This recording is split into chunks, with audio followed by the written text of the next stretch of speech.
Watch, learn, vote.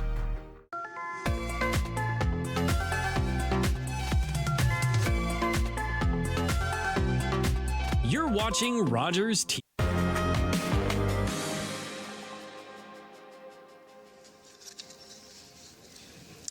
Good evening, everyone. Welcome to tonight's election forum. My name is Doug Harkness. I'm the chair of the Dufferin Board of Trade and the general manager at Orangeville Precast. It's my pleasure to serve as tonight's moderator. This evening's forum is being recorded by Rogers TV and will be available for viewing starting tomorrow at 8 a.m. Please note that it will not be broadcast live due to a scheduling conflict, I understand, with the Barrie Colts. No comment on what's more important. Leaf game I could see. The evening's, first I'd like to extend our sincere thanks to Theatre Orangeville for graciously hosting us, to Rogers TV for their continued support, to TAG Security for ensuring a smooth and respectful event, and to our partner organizations for their valuable contributions, the Dufferin Federation of Agriculture, the Orangeville Food Bank, and Headwaters Communities in Action. For more information about the candidates or to access the recording of tonight's debate, please visit our website, dufferinbot.ca. All candidates running in the Dufferin Caledon riding were invited to participate in this forum. We received regrets tonight from Malali Halimi of the Liberal Party of Canada and Ifra Bag of the Green Party of Canada. However, we are more than pleased to welcome the candidates who are here with us tonight, and we truly appreciate your participation. Here's our debate format overview. Each candidate drew a speaking order prior to the event, and they are sitting in that order. I'll introduce them now. So first off, we have Dympna Carolan from the People's Party of Canada, Jeffrey Halsall, who's an independent, Victor Karklins from the New Democratic Party, sorry, Victor's way down at the end, Kyle Seeback from the Conservative Party of Canada.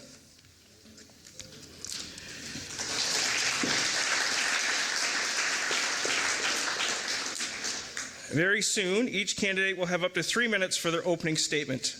Following that, we will move on to the question period, which will include questions prepared by the Dufferin Board of Trade and our 3 partner organizations, questions submitted by the public in advance by email, as well as written questions collected this evening before the start of the debate, ensuring accessibility for those who are unable to use the microphone.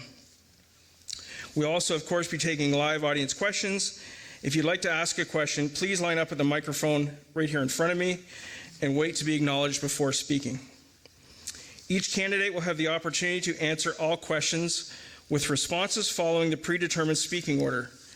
Each candidate will have 1 minute to respond.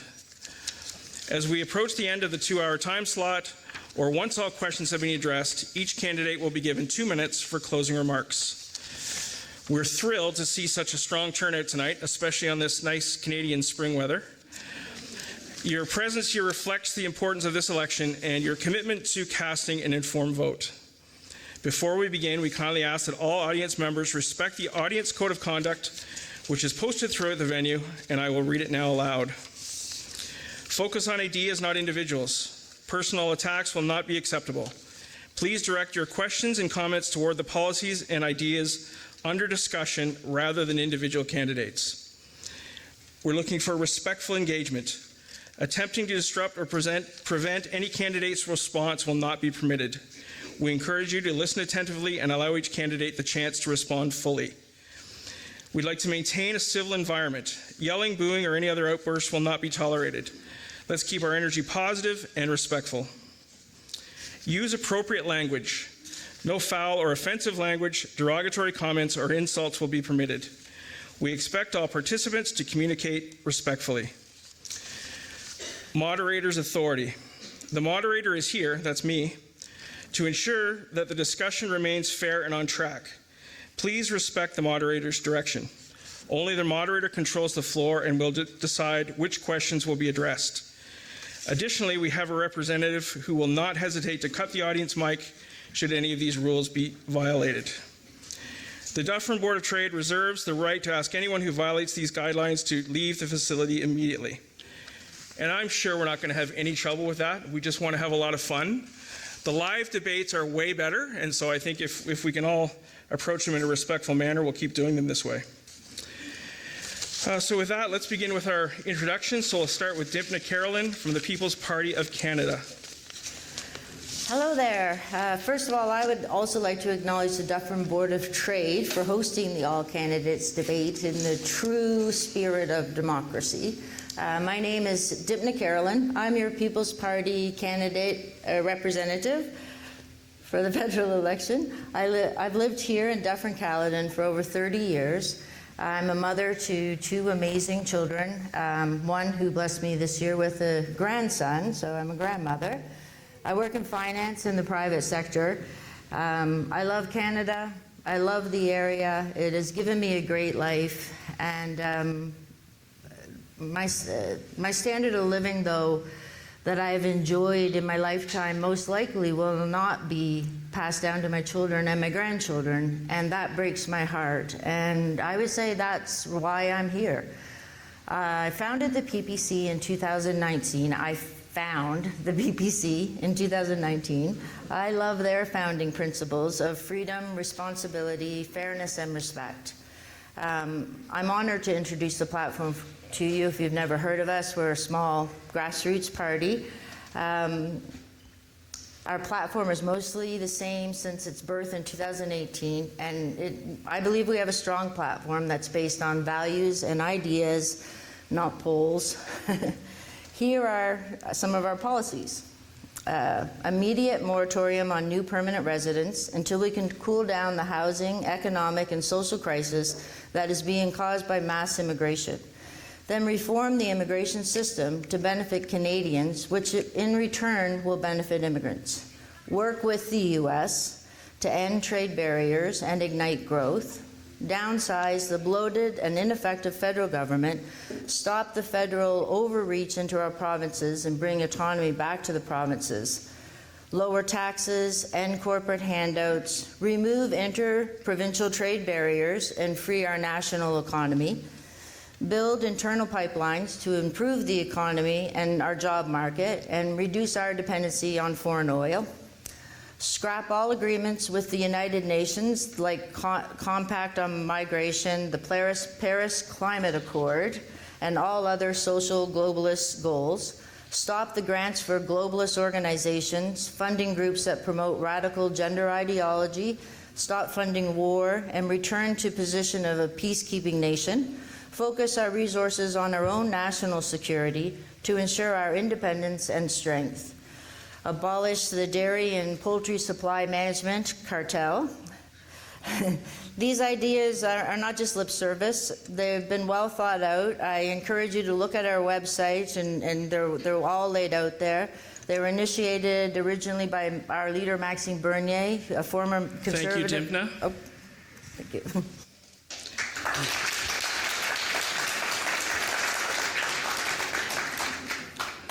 Next up, we'll hear from Jeffrey Halsall, our independent candidate. Thanks, Doug. Thank you all for coming, and thanks to the Board of Trade for putting this on. Howdy, good evening, Dufferin Caledon. I'm Jeffrey Halsall, and I'm running to be your next Member of Parliament. Not because I want any power or prestige, but because this is my home, and I've spent virtually my entire life working to make it better. I believe in something different, the local approach. This means putting you, your families, your businesses, your future first. Not a party, not a platform cooked up in Ottawa, but the people who actually live here and make this community what it is. I was born and raised right here. I've served with the Knights of Columbus, I've helped local charities, I've fought for small businesses, and I've showed up rain, shine, or snow, because that's what neighbors do. I didn't need a title to care about this community then, and I don't need one now. But I am stepping forward because I'm tired of watching good people fall behind while politics plays out like a game. While our businesses drown in red tape, while families stretch every dollar just to put food on the table, and while Ottawa talks around us and not with us. As a small business owner, I live these struggles. I know what it means to hustle, to get hit with rising costs, to face roadblocks that shouldn't be there, and I know that we can do better. We must do better. As your independent candidate, I'm running on 3 priorities. Number 1, supporting families and small businesses with lower taxes and less red tape so you can grow and thrive. Number 2, strengthening the local economy, real, practical solutions that create opportunity right here at home. And number 3, making government work for you, not with slogans, but with action, transparency, accountability, and dare I say, efficiency. So on April 28th, the choice is clear. More party politics or a local voice who's already proven commitment and dedication to this community. I'm Jeffrey Halsall, and I'm ready to continue to fight and to work for you. So let's bring some real change and some real independent energy to Parliament Hill, and let's start right here tonight. Thank you.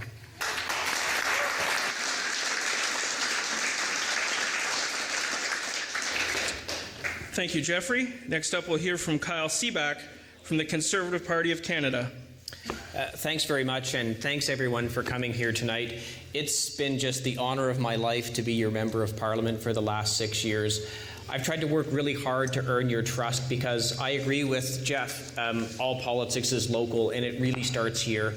One of the things I'm really proud of is I've asked you how I should vote on pieces of legislation in Parliament. I send out flyers 3, 4, 5 times a year, and in there I say, how would you like me to vote on these 5, 6, or 7 pieces of legislation? So I'm not just showing up once every 4 years and saying, please give me your vote. I'm actually asking you how I should vote on particular pieces of legislation. And what happens is when those survey results come back, which I'm always impressed how many we get, that is how I make the decision on how I'm going to vote on those particular pieces of legislation. And that brings democracy directly to you. I've held town hall meetings to meet with people all across the community to stay informed and to make sure that I'm able to understand what the issues are that are important to you. One of the things I'm most proud of as my time as your Member of Parliament is Hockey Night in Dufferin Caledon, which is a charitable hockey game that I organized, and we've now raised over $350,000 for our local hospital to buy an MRI machine, and guess what? We're actually getting that machine. So that's how important this community is to me. When we also look at this, we have to decide where our country is going, and that's an important part of this as well. I think the last 10 years have been really tough on communities. We've all looked around to see what's happened with the prices of houses. Rent has almost doubled. Your mortgage payments have almost doubled. If we look at things like crime, crime is really high. We see it all the time. There was a terrible break-in in Orangeville that just happened recently. We all read about it in the newspaper. Those people were out on bail because we had a piece of legislation that was brought in by the Liberal government that makes it easier for violent criminals to get bail. These things have to change. Violent crime in Canada is up 50% over the last 10 years. Gun crime is up 116%. Extortion is up 300%. We actually need to start cracking down on crime. It's a big part of our policy. Now, it wouldn't be an election if we weren't talking about Donald Trump and his tariffs. So, yes, we have to respond to Donald Trump and his tariffs. We stand up to a bully. So what we're going to do is we're going to match tariffs that Donald Trump imposes, and we are going to target specific industries that will not harm the Canadian economy. That's going to be a very important part of it. The other thing is we have to build a stronger Canada. We should be trading more between British Columbia and the Maritimes than with the United States. And for 10 years, we have not done that. A Conservative government will work very hard to make sure that we get rid of these interprovincial trade barriers and build a stronger Canada so we're not as dependent on the United States. Thank you, Kyle.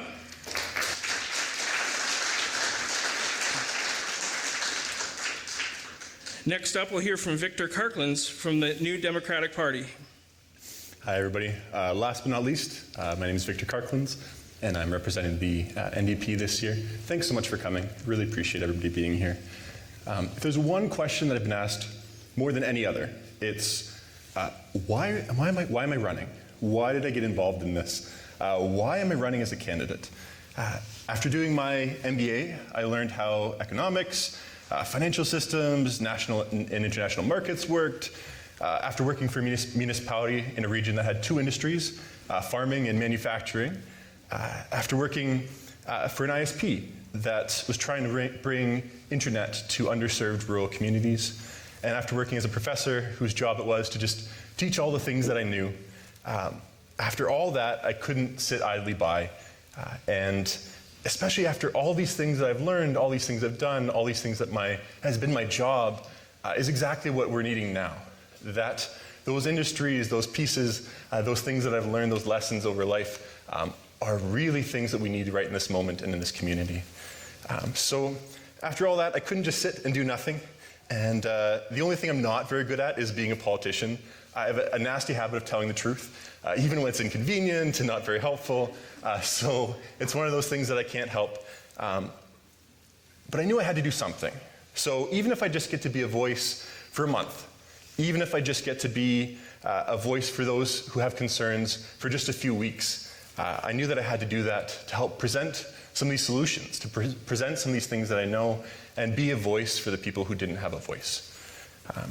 So one of those things that I've learned is that understanding how economics and finance and all these things work together, I've realized how frustrating it is.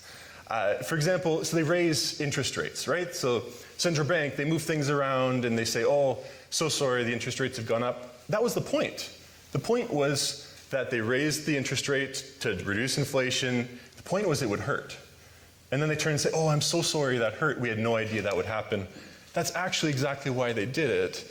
And that, it frustrates me, understanding how the machine works, understanding how the mechanics work, and seeing that message come across saying, oh no, I had no idea things would be hard for you. Seeing the cost of food, seeing the cost of housing, seeing the unaffordability of everything. It's incredibly frustrating to watch, especially having just finished my degree where I learned how it all works.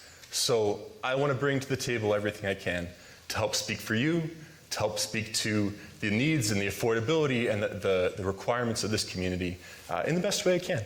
And so at the end of the day, I'm not here to tell you to vote orange or green or red. I'm here to say that if you vote for Victor, I'll do my very best to help you and everyone else living in this community. Thanks so much.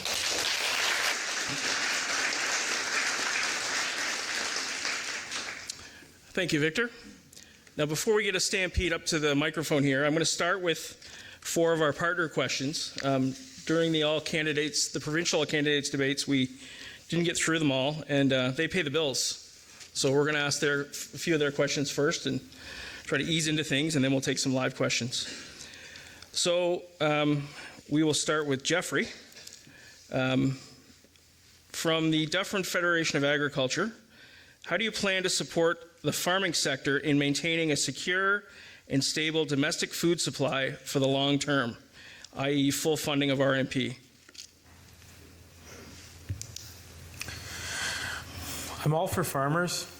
You know, I can't lie to you and say that I have policies to back up the question here, but I'm all for farmers. I'm all for putting in policies that will help farmers. One thing I want to say is make sure that we support our farmers from the grassroots and buy local, buy from your farmers, and I will definitely work. If I get elected, I will work to put the policies in that will help our farmers. Thank you.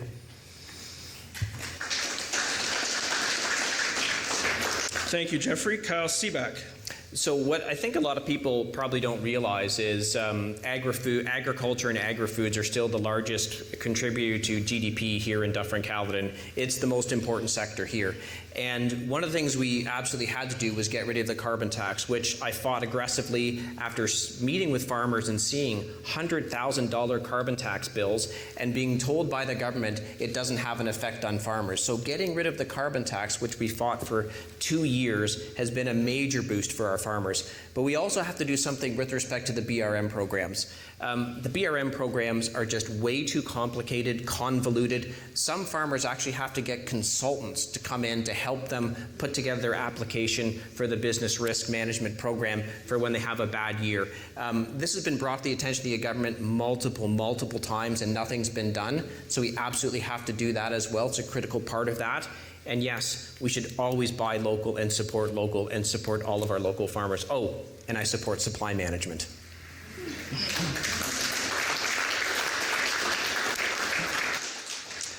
Thank you, Kyle. Victor Karklins.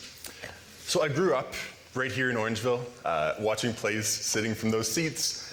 This is where I went to high school. This is where I grew up. I also spent a bunch of years in Saskatchewan and Manitoba with a little bit of BC sprinkled in there too.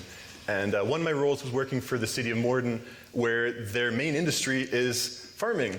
Their main event every year was the Morden Corn and Apple Festival. And my job was to help promote that and be there. So I really saw so much of that industry. I saw so much of what goes into it. Local fresh produce is amazing.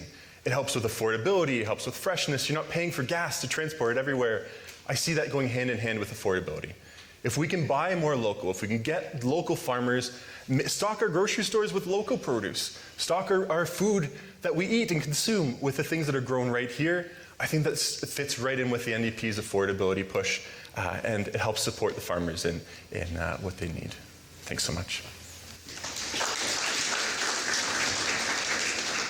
Thank you, Victor. Dympna, Carolan.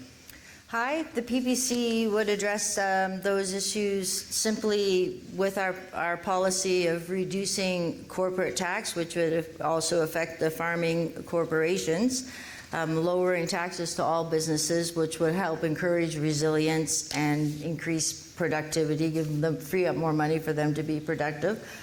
I'll speak to this, the supply management, which we are proposing to abolish. I just have a little bit of experience. I'm not a farmer, but personal experience is somebody in my family went to Australia, worked on an organic chicken and beef farm, and came back, wanted to be a farmer, and ran smack into the poultry cartel, basically. It's very difficult. Since that has been in those farms that are under the supply management have grown bigger, but there's no. It's hard to get in. It's very expensive. Thank you, to get Dympna. in. But thank you.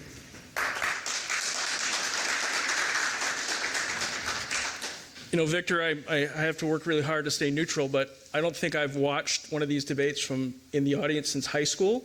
So if this doesn't work out for you and you want a job next October when we're here for the municipal events, I'd gladly go sit down there. Kyle Seeback from the Conservative Party of Canada will have the first crack at the next question from the Orangeville Food Bank.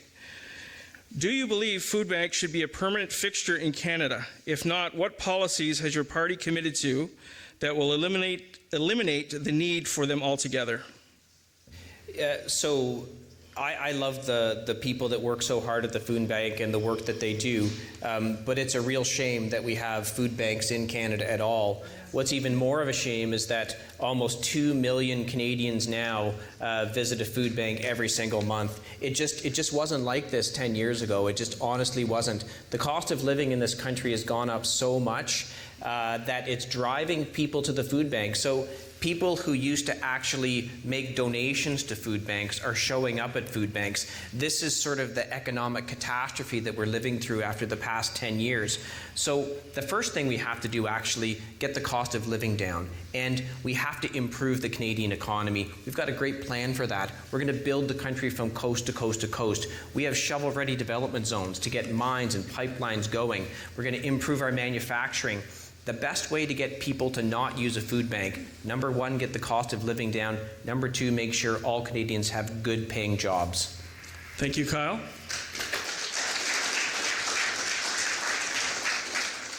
Next up, we'll hear from Victor Karklins from the New Democratic Party.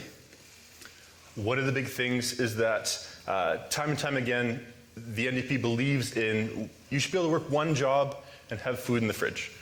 You should be able to afford life and housing with just one job, not 3, 4 stitched together, trying to make ends meet that way.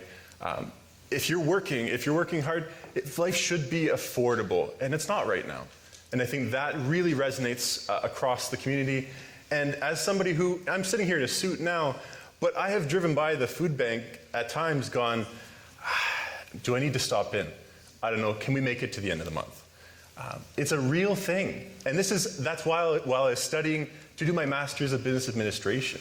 This is not a thing that just happens to somebody else somewhere else. This is real, it's hitting our community, and it can affect anybody. One layoff, if you work in the automotive industry, if you work in anything affected by tariffs right now, It's a scary time. We need to support food banks with everything we've got. Thank you, Victor. Next up, we'll hear from Dympna Carolan from the People's Party of Canada. Hi. Well, I would go right to our number one talking point with the People's Party, and that's an immediate moratorium on new permanent residents, because mass immigration is causing a downturn in our economy. It's lowering our wages. There's a social crisis being caused. The lack of housing is driving the housing prices up, and it's making life totally unaffordable. So I think looking at the problem and trying to work backwards to, or where it began is also valid, is as valid as trying to find new solutions at where to find food for people. Thank you. Thank you, Dympna. Now we'll hear from Jeffrey Halsall, our independent candidate. Thanks. Yeah, it's really a shame how many people have to use the food bank. And it's an amazing tool, but we need to fix our economy. We need to get food prices down more. We need to make it so that people don't have to wonder if they can afford to buy a bag of milk, or if they have to go to the food bank, And that starts with strengthening the economy, cutting red tape, cutting taxes, and this is all things that I would advocate for as your Member of Parliament. Thank you.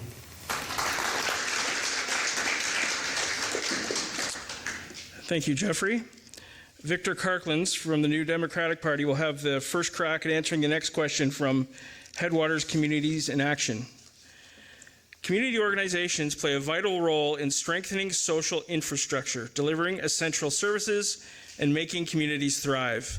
Yet many struggle to survive, let alone plan ahead, with highly competitive and unstable funding options, at a time when demands on them are rapidly increasing. Municipal initiatives and economic investments enjoy stable revenue through federal programs and transfers, and they don't go far enough or fast enough. How would your government ensure long-term, stable funding for the third sector, nonprofits, charities, grassroots, and community groups, which are so critical to community well-being and quality of life? Absolutely. I'm a big personal believer in working with charities and not-for-profits. I prefer working in the not-for-profit sector. It's this element where if you can think of one thing with the NDP, it would be affordability. It would be helping people in need, helping make sure that nobody's left behind, making sure that seniors don't end up on the streets and in homeless encampments because they can't afford rent. I think one of the key things is that funding needs to go towards these sorts of supports instead of to giant tax cuts to billionaires and to mega corporations and groups that don't care if it's $1 million or $1 billion. Whereas for you and me, that would make a world of difference. For charity, I actually took our marketing budget at a company and just gave the check away to a local battered women's shelter, and that was our whole campaign. And it went so well because people care. And so that's what I'm here to support, is charity. Thank you, Victor. Next up, we'll hear from Dympna Carolan from the People's Party of Canada. Well, one thing I would say is that the PPC is committed to stopping corporate subsidies to global entities, to bring more money, keep more money into our own country to help our own people. The other thing is the foundation of any country is her economy. It doesn't matter whether we have nice weather or nice people if we don't have a good economy. And if we have a good economy, those subsidies won't be so needed. And how the People's Party looks at that is by lowering the corporate tax, lowering the immigration, actually moratorium on immigration to reduce the stress on the economy. Thank you. Thank you, Dympna. Next up, we'll hear from Jeffrey Halsall, our independent candidate. That was a long question. Do you mind phrasing the main part. Just the again question before I maybe answer? instead of the whole Yeah, preamble? Yeah, Okay, sure. thanks. How would your government ensure long-term stable funding for the third sector, nonprofits, charities, grassroots, and community groups, which are so critical to community well-being and quality of life? Thanks. I mean, I help with a lot of not-for-profits and charities. I'm heavily involved in my church and my Knights of Columbus and other charities. I'm not overly familiar with what subsidies are available because I know we don't receive any, that at least not through the Knights of Columbus. But I would certainly, if things are needed, things are needed. But I'm all for supporting our not-for-profits and our charities, 100%. Thank you, Jeffrey. Next up, we'll hear from Kyle Seeback from the Conservative Party of Canada.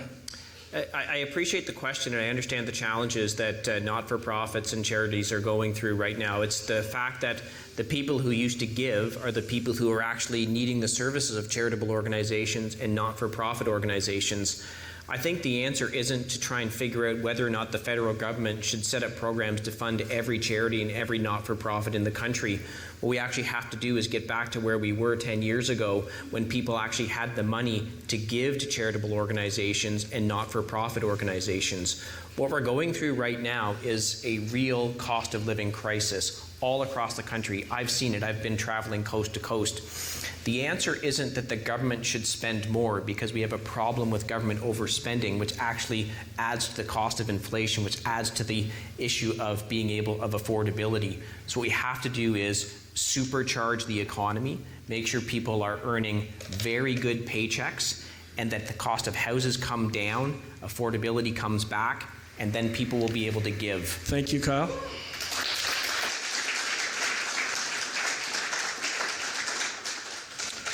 So I'm going to ask one more partner question, and then we'll start taking a few from the floor.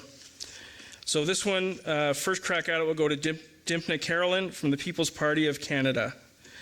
So from the Dufferin Board of Trade, we're in a time of significant uncertainty in our relationship with the United States, presenting challenges for Canadian business owners. What experience do you bring in supporting the business community, and how would your party respond to U.S. tariff threats while building business confidence and predictability? What are your plans to expand trade and reduce reliance on the U.S.?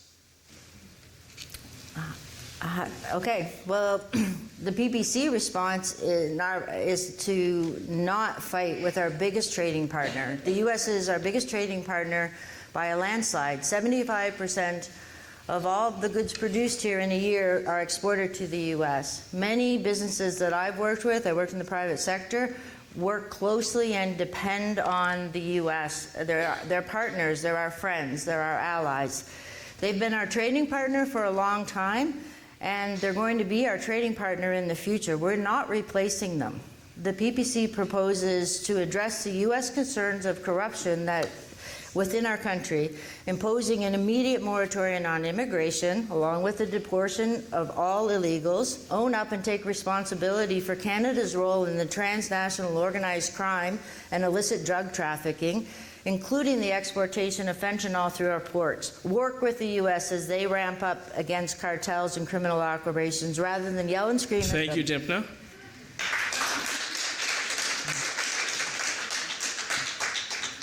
Jeffrey Halsall, our independent candidate.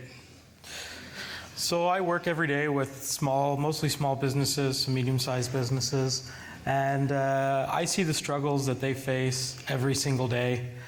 And a big part of that is because people don't shop local enough. You know, we can talk about policies and tariffs and all that fun stuff. And obviously it needs to be addressed. But we need to remember as individuals that we need to, before we go and buy things online, we need to remember to shop local. And it's something that we're all guilty of. It's so easy just to go online and buy something. But when you do that, you lose your local economy. You lose your mom and pop shops that keep this place alive. And that's my message about that is please shop local. Next time you go to buy online, put the phone in the garbage can, go and buy local. Thank you.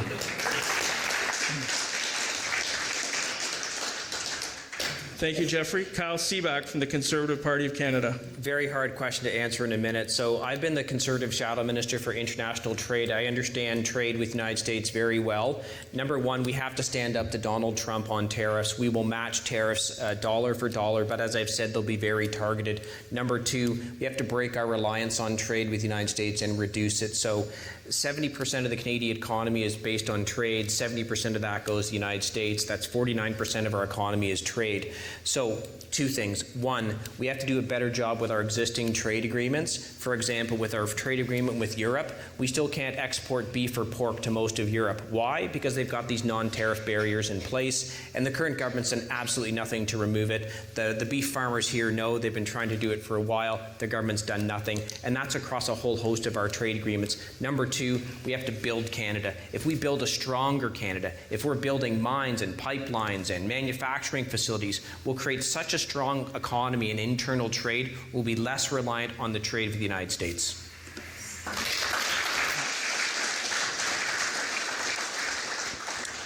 Thank you, Kyle. Victor Karklins from the New Democratic Party. I never thought I'd agree with Kyle on anything, but two things. Happens to the best of us. One, it's a really hard question to answer in 1 minute. And the other part is we need new trade partners. We need interprovincial trade to happen. We need to stop relying on the US. And there's some things where we can make that work. We can figure it out. But if we knock down barriers between provinces, and you could actually sell things to other provinces, if your business could just drive across the border, the provincial border, instead of having to go north-south, what a difference that would make. We have all this water around Canada. Let's use those ports. Let's move things around. Let's ship things to places that aren't just the US. Just because they're so close doesn't mean that they're our best partner in all situations. Let's work with other countries. Let's work with other provinces. Let's give you more people that you can sell stuff to. And also buy local, buy Canadian, sell things to our neighbors instead of our southern neighbors. Thanks.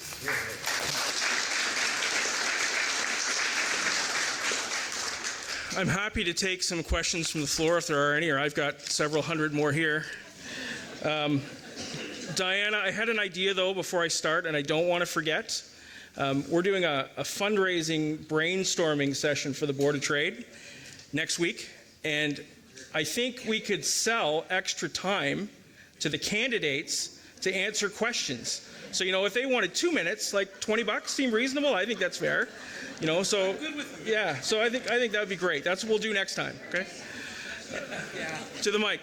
I'm interested to hear from each of you. What is your position and your party's position on proportional representation?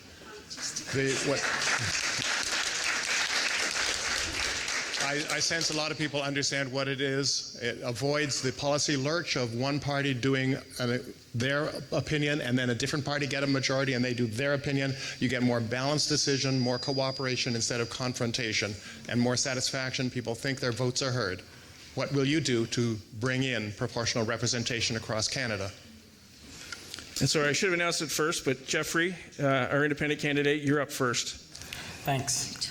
It's an easy one. I'm all for electoral reform. I talked about that in the provincial debates.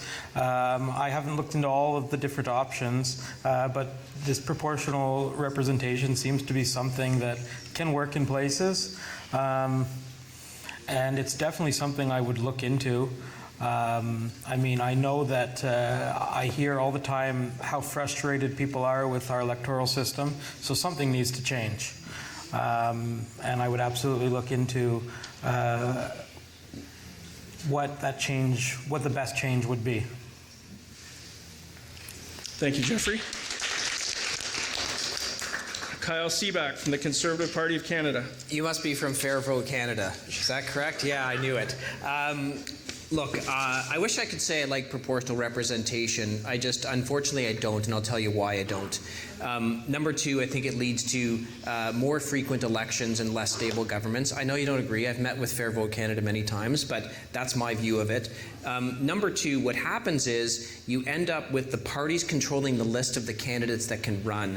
So if you think there's too much control right now of individual candidates by parties, imagine when the party gets to rank who they put on their list. So if you're a troublemaker and you're standing up for your constituents, you're not going to be in the first 20 people they list. You're going to be down at like 342, 343, meaning if they don't win every seat in the country, you're not going to go in on the proportional representation.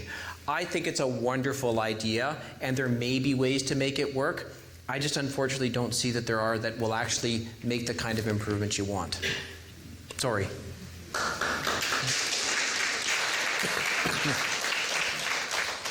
Victor Karklins from the New Democratic Party. We're the NDP. Of course, we appreciate every vote counting. And I think the biggest thing that comes to it is that if your vote feels like it counts, that makes a big difference. We know where we live. You can read the polls, you can see the history. I grew up here too. When people asked, why are you being an NDP candidate? They asked me on the phone, you know where you live, right? I say, yeah, I do. But unless we keep kicking that door, unless we keep pushing, unless we keep moving that needle, unless we keep holding the people who did win the elections to account, nothing will ever change. And so that's why I'm here, is to keep pushing that, keep pushing forward, keep making sure that your vote counts, regardless of what color it is you're voting for, regardless of what party it is and what the title on the party name is. Your vote should matter, regardless of where you happen to choose to live. Thanks.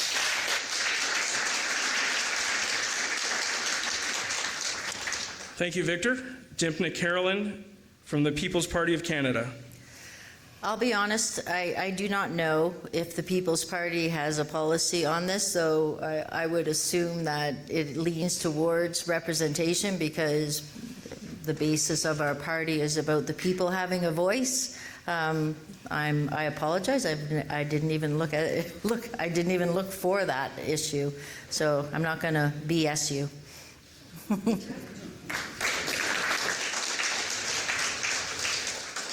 Thank you, Dympna.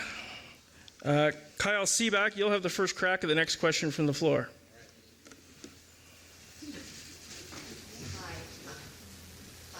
Sharon Somerville, Mono. My question was extremely similar to the first speaker's question, but it is slightly different. So if I may ask, that is on the same topic. Okay, thank you. All right. So an ECOS poll conducted in January indicates that 68% of Canadians want our electoral system to be based on proportional representation. And would you support establishing a citizens' assembly on electoral reform so that Canadian citizens can work together to provide direction on this issue?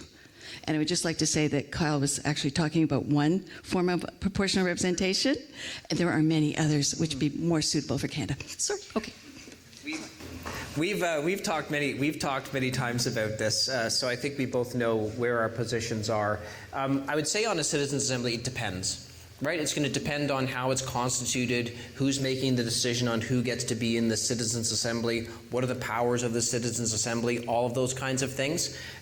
Because what I've learned in many things is, the devil is in the details. I will digress briefly and say I'm not a big fan of ECOS, the polling company. They say we're like 30 points behind in the country or something. So when you say that they're at like 68%, I'm not sure I believe their number. Look, I understand you're so passionate about this issue, and I admire your passion for it. I'm just not convinced that we need to change the system that has built this beautiful country that we have. Thanks.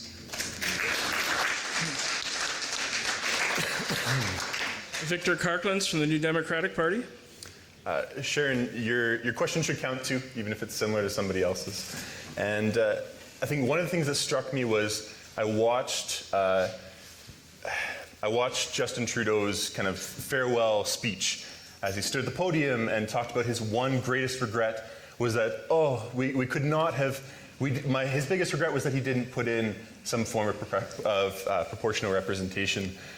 I think my biggest frustration with it is that politicians keep talking about things and not doing them. They keep saying they'll do things every 4 years, and then they forget for the next 3.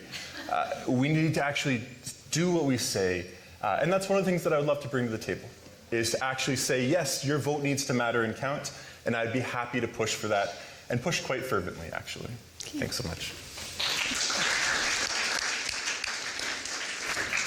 Thank you, Victor. Dympna Carolan from the People's Party of Canada. Hi there. Thanks for the question. I agree with the last candidate that spoke. The People's Party is about bringing the government back into the hands of the people where she belongs. And I don't understand why our government has grown 46% in the last few years. There's no need of it. It seems to be about controlling us when really, if I was elected MP, I would insist you call me that I am your servant. I would insist that I would let my constituents know that I am a public servant. I am the servant to the public. That's how I would like the government to work. And so, yeah, I would work very hard to reform elections so that we had a voice. Thank you. Thank you, Dympna. Jeffrey Halsall, Independent. Yeah, so I'm all about the local approach to finding out what the people want. So I would be in favor of some sort of, town halls or, citizens' assembly sounds very official, so I don't know. But certainly we need to find out what the people want, and then we need to look at the facts and find out what is best for our country. We have to also remember that we have a huge country, and so some forms of doing things, of government, of some systems might work great in a small country, but when you have a big country, it doesn't work as well, and vice versa. But I'm definitely in favor of finding out what the people want. I would host regular town halls about all sorts of issues and find out what the people want. Thank you. Thank you. Thank you, Jeffrey.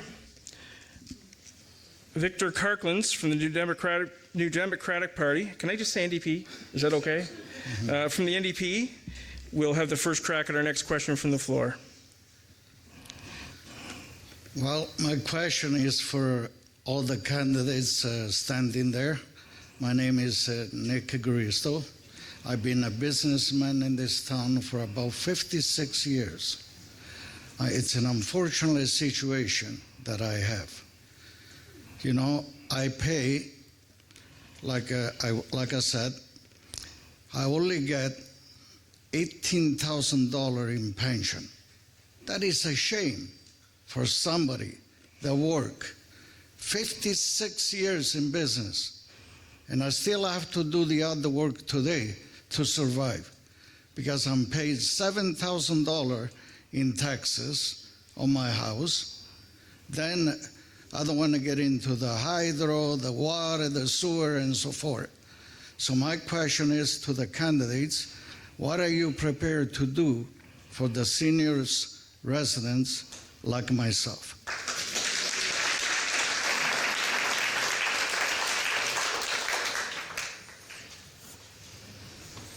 Victor? Sorry, I was deep in thought, because this is really, truly so near and dear to my heart. I recently watched somebody who their husband just passed, and suddenly they were trying to figure out, what do I do? He was working full time, she was retired, and suddenly she's going, am I homeless now? They were making fine money, and suddenly they're not. Suddenly it's on a fixed income. Suddenly all these expenses. Funerals are expensive. And yet now you're trying to figure out how you're going to pay rent and all the rest. Affordability is so important. And I think if you can match one thing with the NDP, one thing with what I'm here for, it's affordability. It's care for the seniors. It's care for those who cannot. We're supposed to care for you. You worked hard. You paid taxes. You didn't use offshore tax havens. So you deserve to be able to have a life that's not scary homelessness. Thank you. Thank you, Victor. Next up, we'll hear from Dympna Carolan from the PPC. Hi there. Again, I would bring it back to the crisis of inflation is being caused by mass immigration on a foundation that we don't have. We don't have the jobs, we don't have the homes, it's forcing the prices up, and it's putting a strain on all of our society. I would prefer that the Canadian citizens' money and economy go back to support the elderly and to reduce the local costs here first. Canadians first, look after us first. That's the PPC's policy. Thank you. Thank you, Dympna. Jeffrey Halsall, our independent candidate. Thanks. Yeah, so I think it's crazy how little seniors get from something that they paid a lot more into.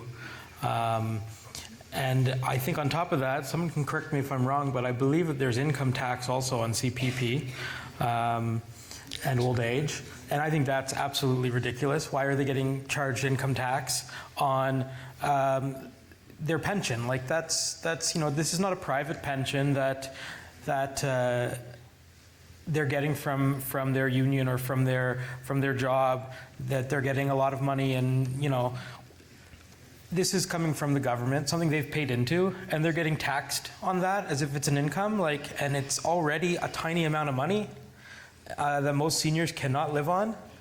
And so I would absolutely work to get rid of the tax on CPP and old age as a start to this problem.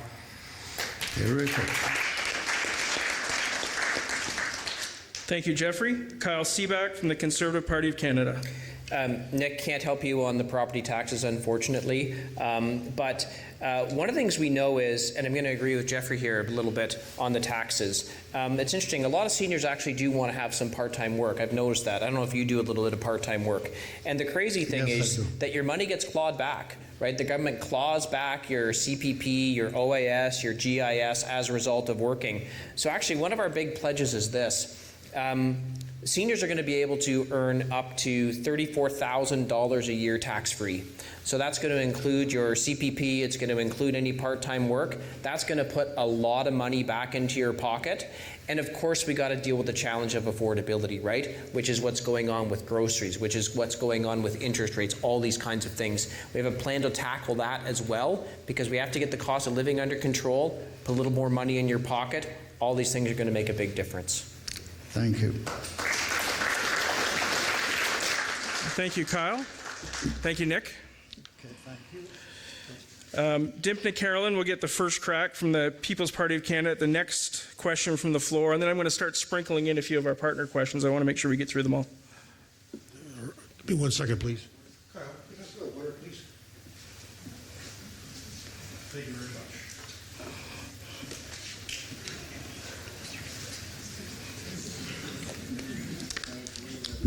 Good afternoon. My name is Rick Lukazik. I was born and raised up in Palgrave, Cedar Mills. Took about 10 years off to get a business going up and down in Brampton, Mississauga. I'm back here with my wife and my 3 daughters living in Caledon. I've been for the last 15 years. Proud to be a member of Caledon. Love the area. In the meantime, between that time, I spent 16 years in the Canadian Armed Forces. Infantry, local regiment, Lord Scots. Spent a year with the 1st Battalion, Royal Canadian Regiment, to go overseas as a peacekeeper in Yugoslavia. I'm a proud Canadian soldier, retired now. One thing that troubles me is, one of the few passions I have in life is on weekends, I like to go out shooting. I'm a proud collector of pistols, rifles. It's one of the few things I do. Some people like chess, some people like racing cars. Me, I like plinking cans and shooting the paper. Well, the Liberal government has put a freeze on buying and selling handguns, and every single rifle they make is now they consider an assault rifle. They're barred all those, and they say they want to buy them back from us. Basically, stealing my weapons, taking them back from me, which I believe is an affront to democracy. It's a small joy I have in life, just plinking targets. The Ontario Chiefs of Police, as of 2024, said 1% of licensed firearms owners, 1% of firearms owners are responsible for a crime in this country. And most of that is, unfortunately, suicide. So why am I being put in the same pot as drug runners, pimps, criminals? I'm a proud soldier. 16 years I've served. I have no criminal record whatsoever. But they're taking my guns away and putting me in the same pot as some kind of gangland pimp. I don't stand for that. And I want to know why they want to do that, and I want to know what the four of you stand on that, and what you should do on that. Protect my rights as a legal firearm owner. Thank you.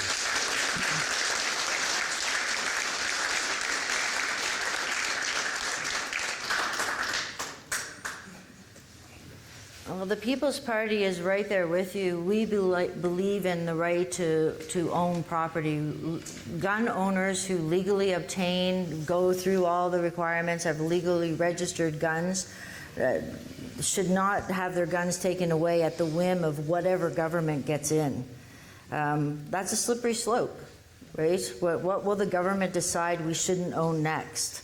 And we agree with you on the stats about who's committing the crime, and it is not registered gun owners.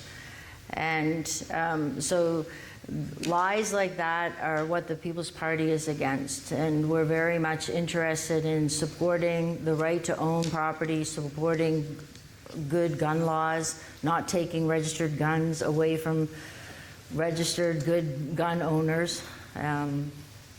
So yes, we're right there with you. Thank you. Thank you, Dympna. Jeffrey Halsall. First of all, thank you for your service, sir. I'm glad you asked that question because I am extremely pro-gun. You know, what has happened in the last few years that the Liberal government has done is just frankly stupid. It makes no sense because, you know, stopping me and you from having firearms does not stop crime, you know? It doesn't. And that's a fact. Because if you go to Toronto and look at people on the streets with firearms, you know, I'm not saying you can just go there and see them, but, you know, but like, they didn't get their possessions and acquisition license, you know? So this is all just optics to make it look like this government is doing something when they're not. And that's what it comes down to. Thank you. Thank you, Jeffrey. Kyle Seeback. Yeah, totally agree with Jeffrey, and thank you for your service. Look, hard question to answer in a minute. The head of the Peel Regional Police just said last week that 85% of the guns used in crime in Peel Region are from the United States because they've got the serial numbers to trace. The other 15%, the serial numbers are scratched off so they can't trace, but they know where they come from.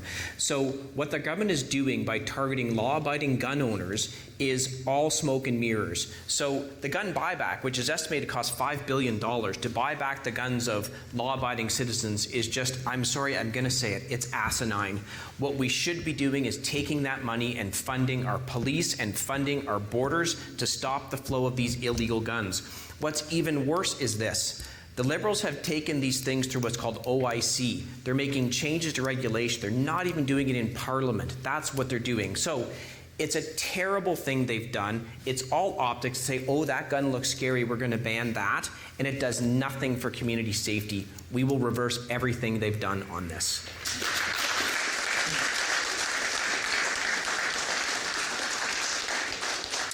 Thank you, Kyle. Victor Karklins. I told you I have a bad habit of telling the truth, even if it's not convenient. I'm not here to support increasing guns. I'm all in favor of reducing assault rifles. I have a little kid at home.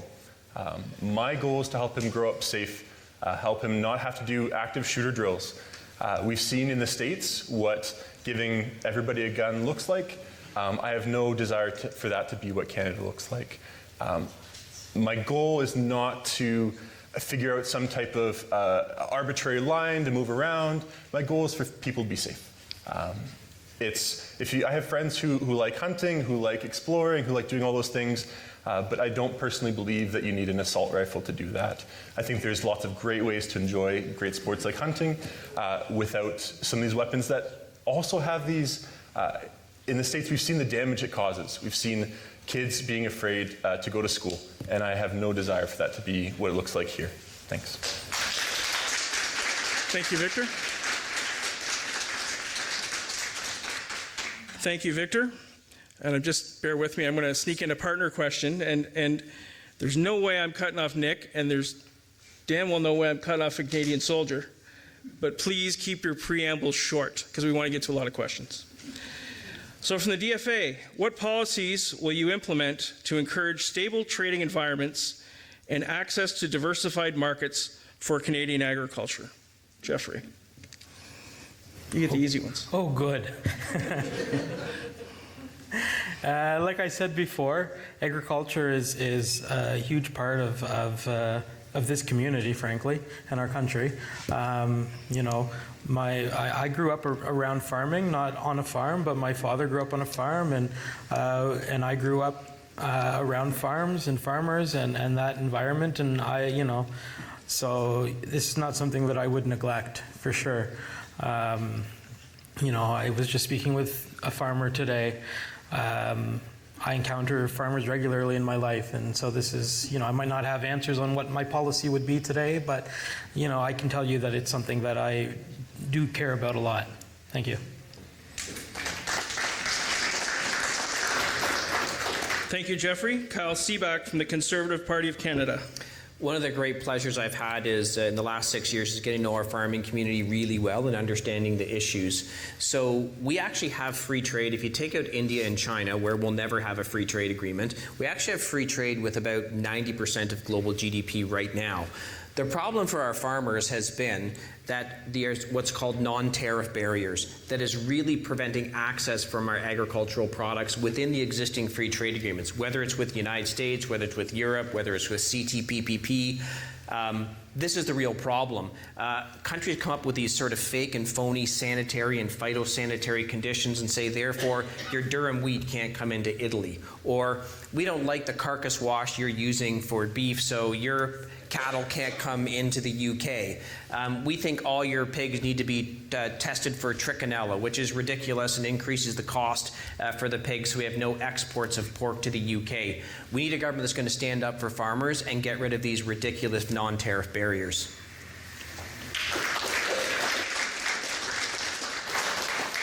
Thank you, Kyle. Next up, we'll hear from Victor Karklins from the New Democratic Party. One of the funny things about this is that it's so complicated, and so 1 minute is so hard to do it justice. One of the things we saw is that we followed the states by putting 100% tariffs on Chinese electric vehicles, and suddenly they stopped buying our canola, they stopped buying our potash. We need to work with other people, not just the states. We need to work interprovincially. Sell our wheat to other Canadians, sell them across borders. I have a cousin who actually owns and runs a brewery. The ability to sell just what he makes here in Toronto to anywhere else in Canada is so difficult. We need to drop interprovincial barriers. We need to have people be able to move goods between Canada and work with other partners around the world. Work with the EU, work with those who want to trade with us. And if we can convince the states to make exemptions and things like that, great. The farmers need those too, but let's not just sit on our hands and wait. Let's do something. Thanks. Dympna Carolan from the People's Party of Canada. We would work with the U.S. We would also abolish the dairy and poultry supply management cartel, which in countries that have eased out those supply management systems in those industries, those industries really blossomed because it can stifle innovation and not allow people to get into those industries. We would work with the U.S. We would work with them because they have historically been our biggest trading partner, and we think they will in the future be our biggest trading partner. It makes sense to work with them. Fair trade is free trade, so we need to work with them. They want to ramp up their operations against criminal networks and cartels with us. We think, the People's Party thinks that we should be doing that with them rather than yelling and screaming at them and stepping over the large elephant in our country of the corruption that is going on. So that's where we are. Thank you, Dympna. Kyle Seeback from the Conservative Party of Canada will have the first crack at the next question from the floor. Hello, my name is Heather Hayes. I'm the Executive Director of the Food Bank in Orangeville. For many Canadians, food is a privilege. It is not a right. In your community, that means that 482 kids came to the food bank this month and are hungry. 219 seniors and 216 working people. In alignment with Food Banks Canada, will your party commit to cut food insecurity in half by 2030?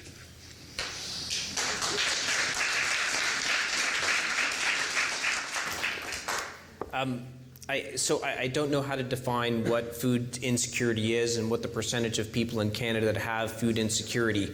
So I don't know that I can. A million people. Yeah. Could you cut it by 1 million people by 2030? Well, look, what we're going to do actually is make sure that people have good-paying jobs so they can buy food. That's what we're going to do. The goal of any government should be that there are no food banks in the country, and there really shouldn't in a country as rich as what Canada is. So what we have to do is actually get the cost of living down in this country. We shouldn't be paying $1 million for a house in Orangeville. Our grocery bills shouldn't have tripled. These are the things that we have to do to fix it. I just don't think there's a government program that's going to fix it. As a Conservative, I don't believe in that. We spend too much already, which is why we have such high inflation with government overspending. We have to get people good jobs so they can afford to buy the food for them and their families.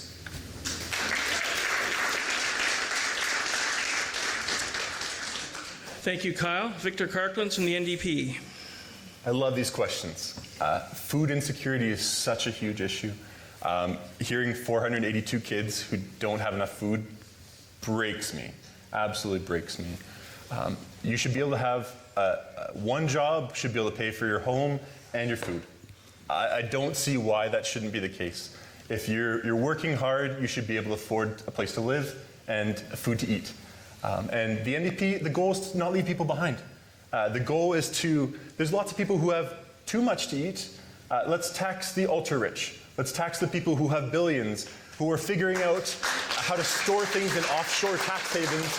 I know how that system works. I learned about it.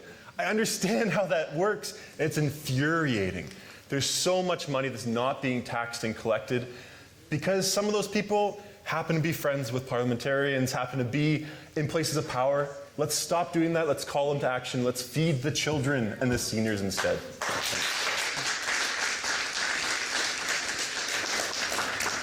Thank you, Victor. Dympna Carolan from the People's Party of Canada. Hi.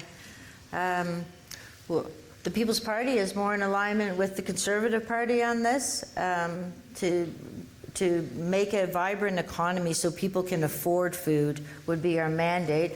I would like to say if we got a seat in Parliament, we would do our very best to hold the Conservatives to account for what they say they're going to do, because we sometimes feel that we're the real Conservatives in some issues.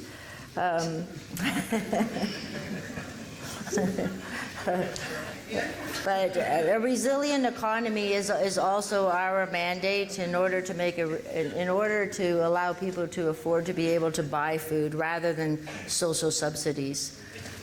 So thank you. Thank you, Dympna. Jeffrey Halsall, our independent candidate. Thanks. Like I've said before, the food bank is great, but we need to work towards getting it so that people don't need the food bank. We need to strengthen our economy. We need to get young people better jobs.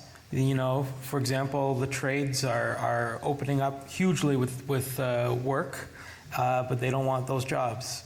And it's unfortunate that they have to go to food banks. But, you know, pulling money from taxpayers to pay for the food banks is not the solution. You know, perhaps it's a good Band-Aid, you know, to feed people, but we need people to be able to afford their own groceries. And that's by strengthening the economy, cutting taxes, and all that fun stuff. Thank you.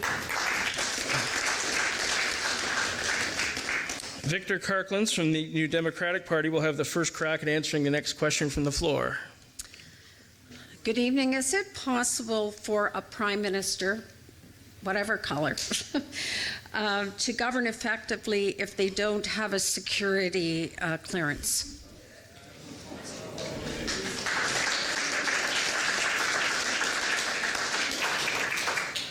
I think one of the things that has been most frustrating has been to watch political games, to watch the political theater, to watch everyone vying for sound bites and trying to figure out who can make the most outrage and get people. So my challenge is, why don't politicians just do their job? Why don't they just make life better for you and me? Why don't they just make life more affordable?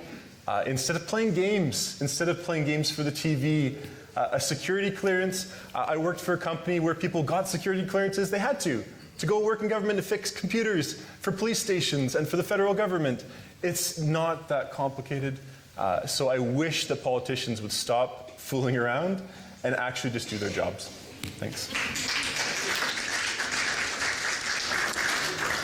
Thank you, Victor. Dympna Carolan from the People's Party of Canada. I would think that that would be a priority for the Prime Minister of our country. What I know from the outside looking in is that we have not had an effective government for a long, long time.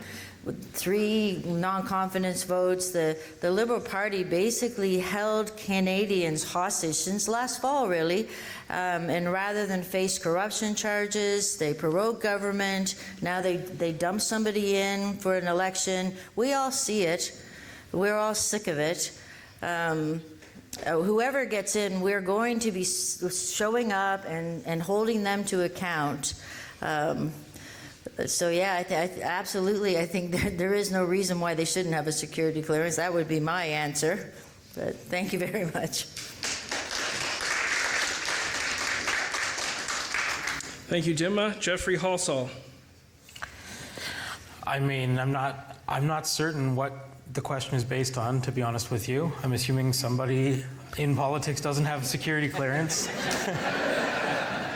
I have some guesses as to who that might be, but you know, we have security here tonight, and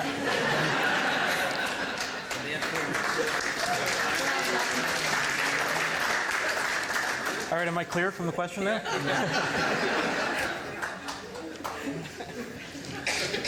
Jeffrey, I probably didn't make it clear at the beginning. You can always pass. You can always pass. Kyle Seeback from the Conservative Party of Canada.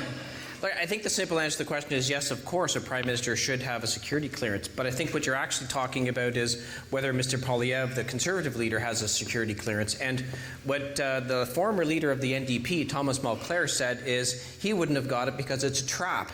It wasn't a real security clearance. This was a political game cooked up by the Liberals to try and make him look bad, because the security clearance that they were offering came with a non-disclosure agreement that Justin Trudeau got to enforce as to whether or not Mr. Poilievre breached that security clearance. So if he was asking questions about Chinese foreign interference, or if he was asking about any interference, Justin Trudeau could have said, you've breached the non-disclosure agreement and we're taking action against you. If they legitimately wanted to give him a briefing, there were different briefings they can give him, different types of security briefings. They didn't, because they turned it into a political game, the kind of games that I think all of us are tired of. Thanks very much.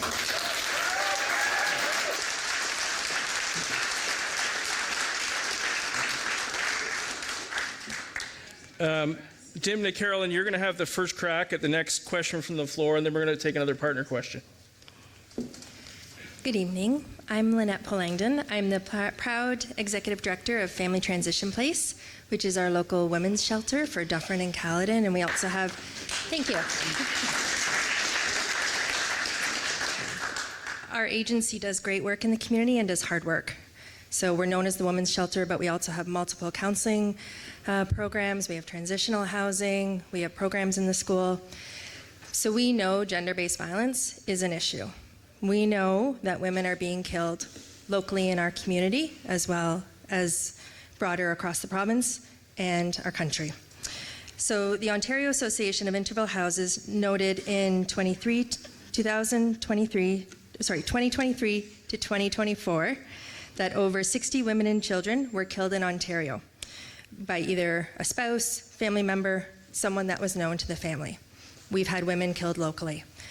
This is a huge issue. We've had local government, we have municipalities that have declared gender-based violence an epidemic, including our town of Orangeville.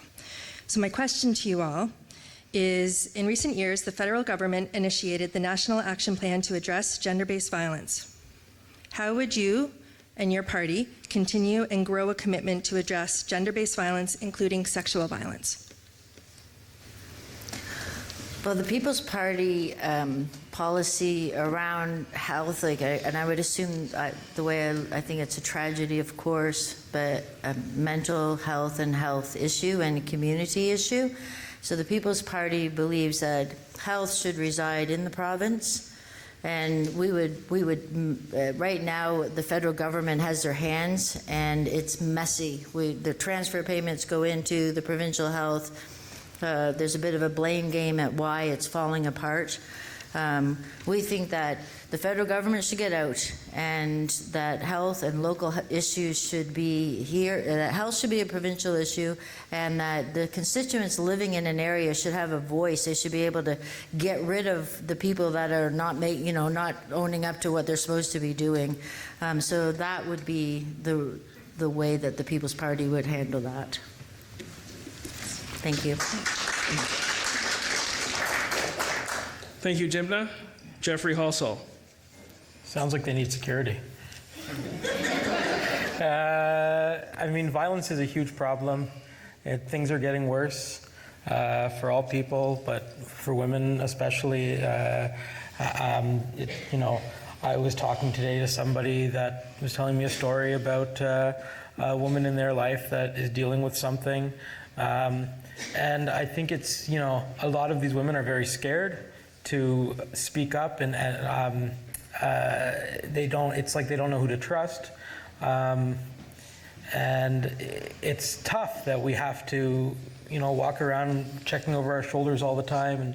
And, I think we need to, as individuals, look out for each other and tell your friends that, if anything is wrong in their life, they can come to you, and people need to know that they have someone they can go to if some terrible situation is going on that is not in the public eye. Thank you, Jeffrey. Kyle Seeback. Thank you for everything you do. Family Transition Place is just a gift to our community. I think it's a really hard question to answer in a minute, and there's lots of components. First of all, I think there's an educational component, which isn't a federal issue, but we have to make sure that young boys who grow up to be men never believe that violence is an appropriate way to deal with anything, especially with their intimate partner, right? So number two, we have a real problem with the ability of someone who's committed intimate partner violence from just being immediately released if they're arrested at all. So we have to have the police take these threats of intimate partner violence far more seriously than they do. I love our police officers. I know they try very hard, but we have to make sure that this becomes even more serious. The second thing is this. Violent offenders get out on bail in this country far too easily, and they do, and that includes the people who are committing intimate partner violence, and we have to fix that. There's a bill that was passed. Oh, I'm out of time. Sorry. Thanks.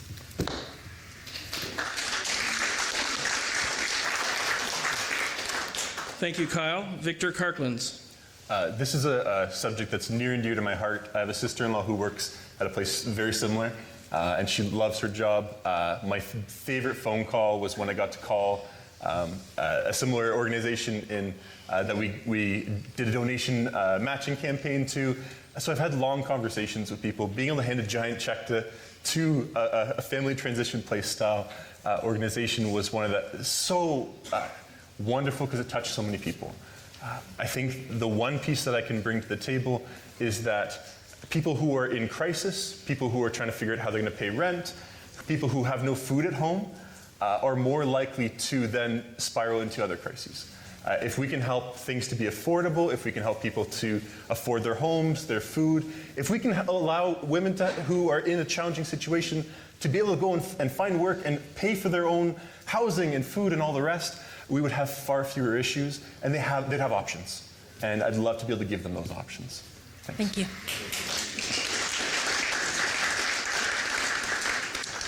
Thank you, Victor.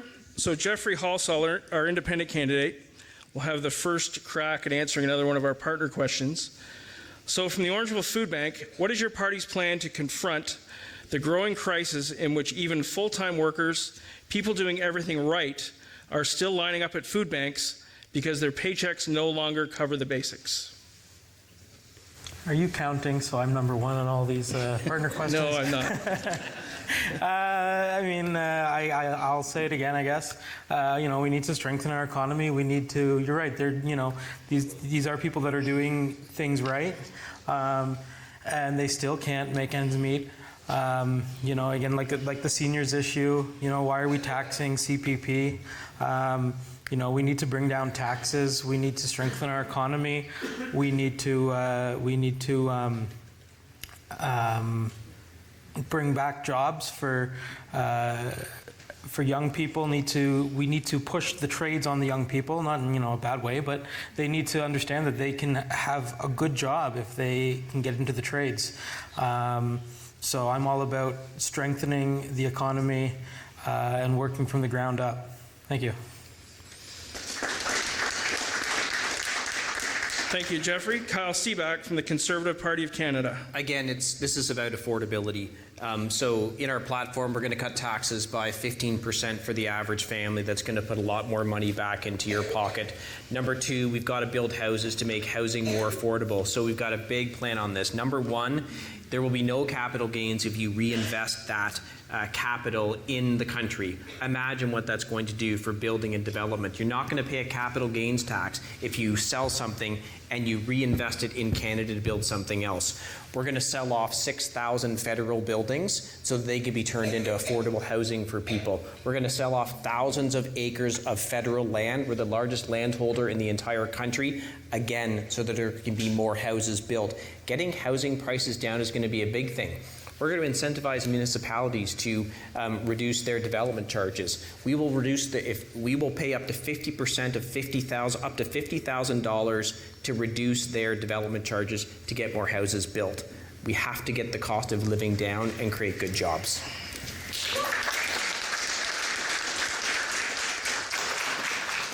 Thank you, Kyle. Victor Karklins from the New Democratic Party. You all know my stance on affordability. One job should pay for housing, should pay for a full fridge. So let's quickly, in 53 seconds, talk about one of the ways to make housing more affordable. There's a promise for 3 million homes to be built by 2030.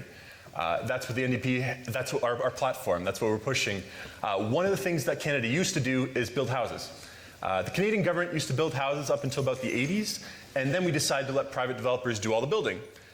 Turns out private developers love profit, and that's okay, that's their job. They're private developers. The trick is, when they get profit, your housing gets less affordable. When they're making more money, you're paying them that more money.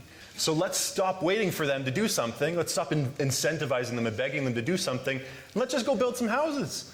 Let's go build houses. Let's go build 3 million houses by 2030. There's a $16 billion fund to do exactly that in the NDP platform. Thank you.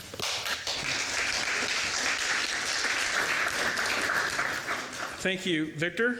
Dympna Carolan from the People's Party of Canada.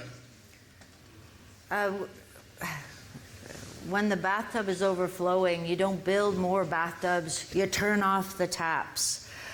Immigration is a big problem in this country. That's what's driving the housing prices up and giving us a housing crisis. So the People's Party would respect local planning. Local government should be responsible for housing. Communities should decide what their needs are instead of federal government coming in and insisting that local government, here, will finance you to densify your old neighborhoods. No, this should be left at the local government level. Government housing, government anything is not efficient. So we should let the builders build the houses, and we should turn off the taps on immigration.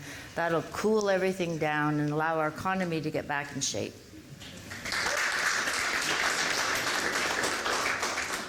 Thank you, Dympna. Kyle Seeback from the Conservative Party of Canada will have the first crack at the next question from the floor. One of the big threats to our very survival, climate change, has not taken a break because of the threats from Trump to our sovereignty, way of life, economy. And a lot of talk of dealing with these things involve people saying, let's get rid of environmental assessment, let's build pipelines that by the time they're built, the demand for our product may not be there. What are you going to do, and your party, to make sure that we don't forget that big fight we have, climate change, the threat to biodiversity, and the quality of our air and water and soil? Yeah.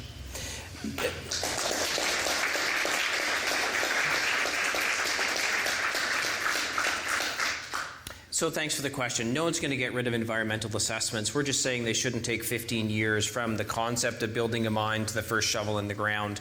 The best way we actually reduce greenhouse gas emissions for climate change is to build things here in Canada. So when we don't build mines, right, what happens is, or we don't manufacture in Canada, the demand for those things don't go away. The production just goes to other countries. For example, our manufacturing goes to China. Chinese factories are powered by electricity made with coal. So if we actually did it here, we would do it with less greenhouse gases. We'd have more employment and jobs opportunity in Canada. Same thing with mines. When we allow mines not to be built in Canada, the demand for rare earth minerals, right, that doesn't go away, does it? No, it just goes to other countries that do it at a higher per ton greenhouse gas emission, lower environmental standards, lower human rights standards, and we lose all the income from these things. There's no carbon dome over Canada. We should build and produce things here.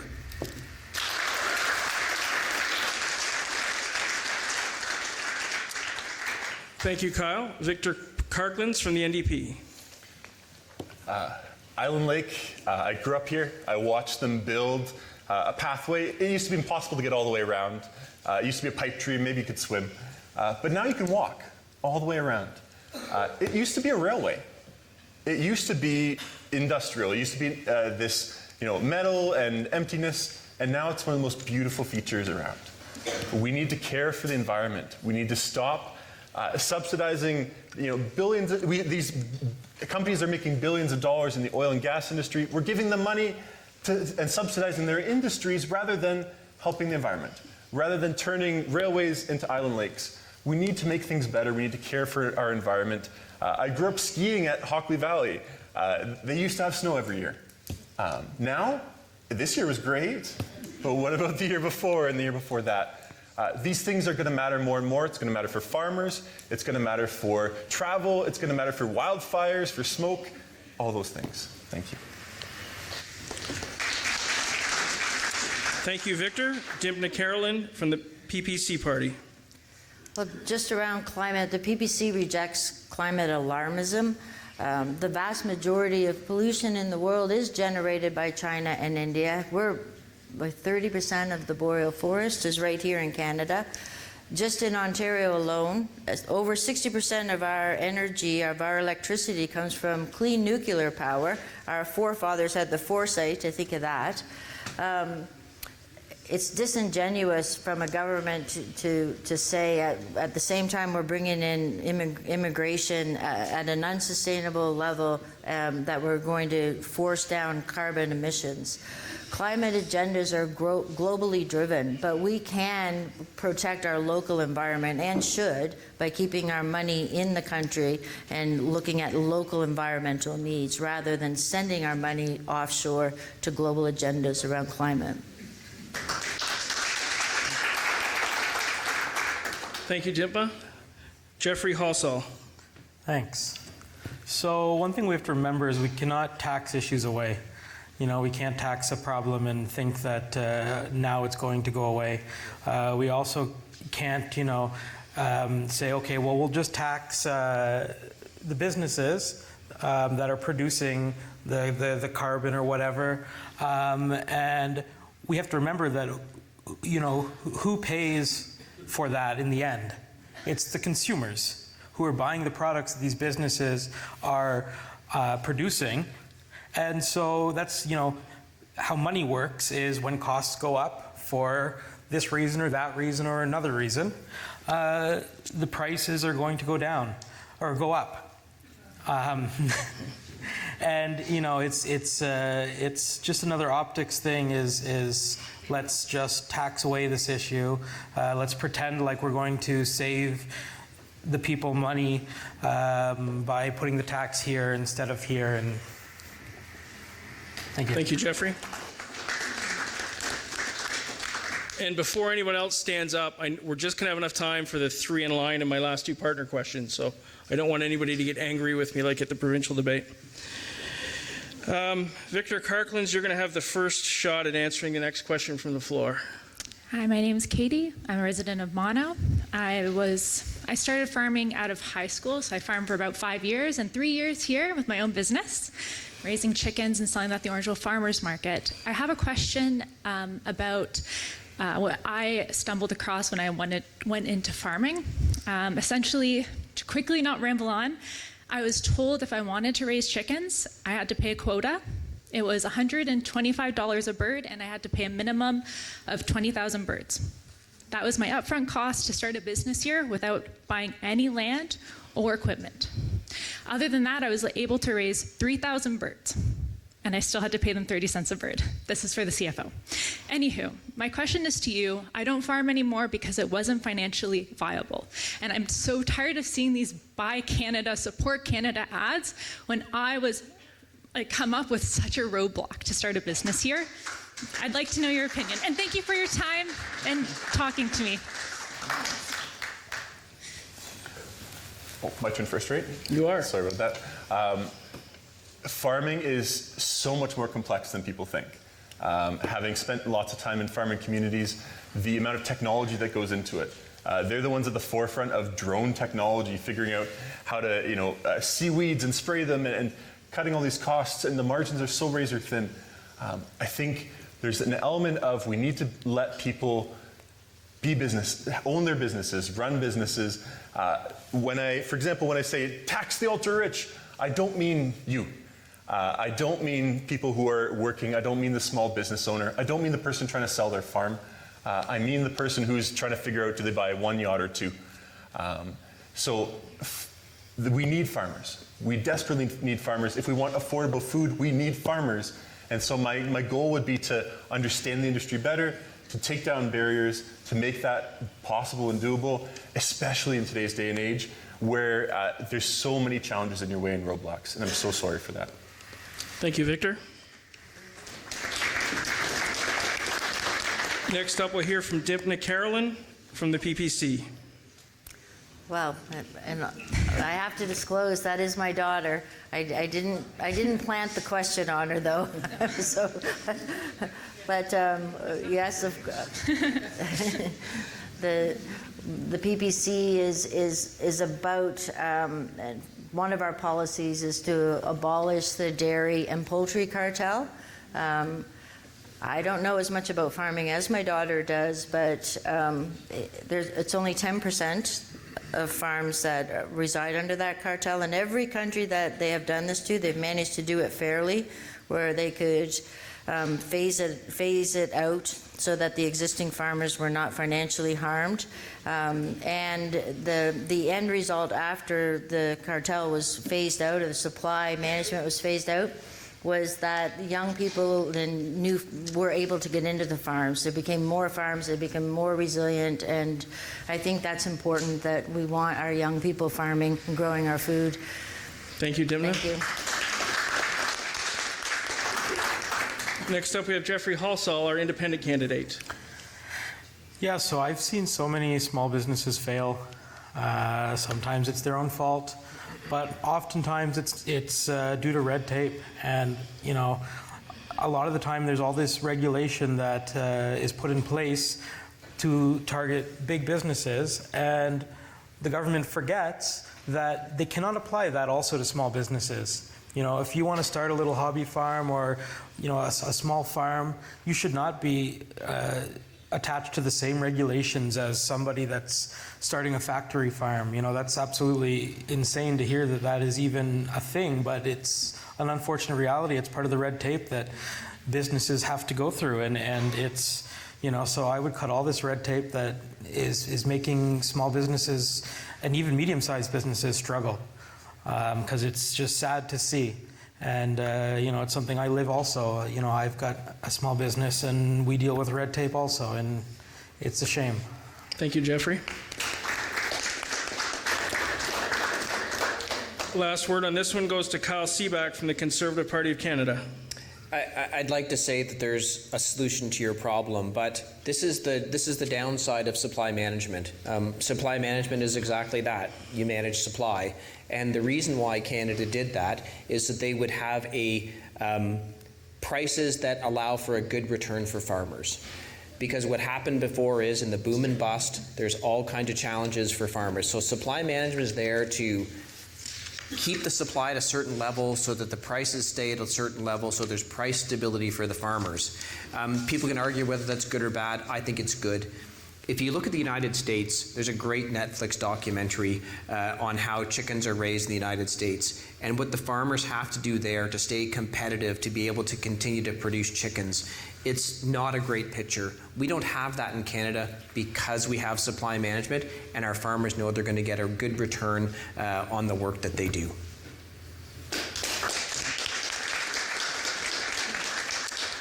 Thank you, Kyle. Before you ask your question, I'm going to do another partner question. And I don't want to pick on Jeffrey. So, Dympna, you get the first chance to answer this one. Jeffrey wants it. From Headwaters Communities in Action, many rural and small communities struggle with declining civic engagement, volunteerism, and participation in local decision-making. If elected, what will you do to empower and support grassroots efforts, encourage civic involvement, and ensure all Dufferin County voices are represented in national policymaking, whether or not your party forms the government? So, you know, one of the basis of the PPC, one of our core foundations is get out of the province, small federal government, and bring the government back into the hands of the people. So I guess speaking to that, I would say I think the reason why people don't get involved is because they feel like it's pointless, because they have no voice and they have no power. And so if we have a federal government that is saying, no, we actually believe you're the owners of the country and we're your servants and we're here to protect your rights and freedoms and let you get along with your business, then people will start to show up at council. They will start to show up if they know that what they have to say is going to be listened to and heard and that they have some power. So look to the PPC for that type of direction. Thank you, Dympna. Jeffrey Halsall. Well, I believe all of you are here tonight because you're involved in one way or another, and I thank you for your involvement. I'd like to see, you know, if this place was full. Bring a friend next time. You know, this starts with us working with each other and talking to our friends. I mean, this is part of the local approach that I talk about, is us talking to our friends and saying, hey, you know, I might be involved with this, but why don't you get involved with this? You know, this is a conversation I have with friends all of the time. And they're just turned off in one way or another, or they're just discontent, or they're content. And they don't want to be involved for several reasons. So, you know, I encourage all of you to keep fighting and staying involved and getting all your friends involved and in one way or another. Thank you, Jeffrey.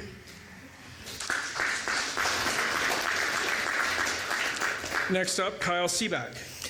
Look, I'm going to agree with my NDP friend. One paycheck should put food on the table. And when we look at the service clubs around Dufferin Caledon, I know I visit with them, whether it's the Lions Club or the Bolton Kin, they are mostly populated with people from the Great Generation and baby boomers. Now, why did that happen? Because back then, one person could work, you could afford a house, and you could put food on the table. So you actually had time to be actively engaged in volunteerism. And that has been the big problem that we've had in the last 10 years. People are so busy working 2-3 jobs just trying to make ends meet. How do they have time to volunteer? So the answer to fixing the volunteer issue is like the answer we've talked about for a number of issues. First of all, we have to get good paying jobs back in this country. We have a plan to do that. Number two, we've got to get the cost of living down so things are more affordable so people have the time to go and volunteer.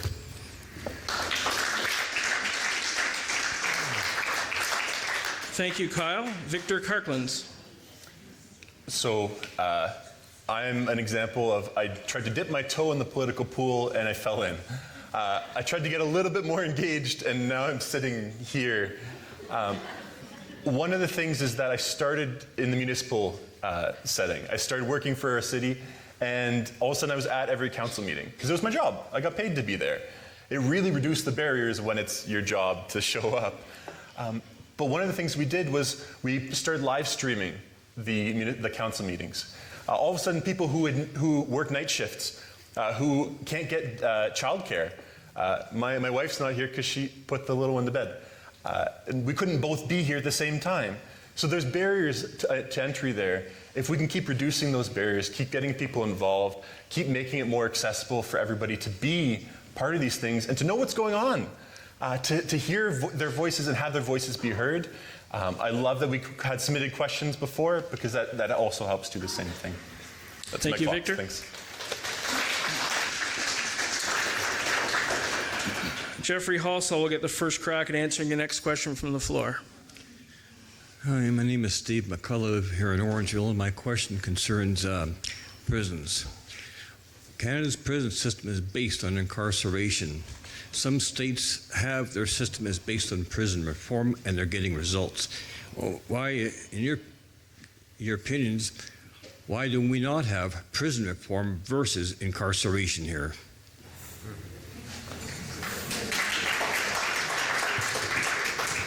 You thought my questions were tough. And I know him.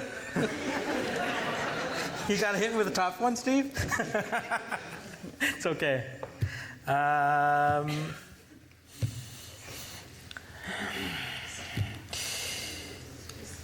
It's a tough question. It's obviously, you know, we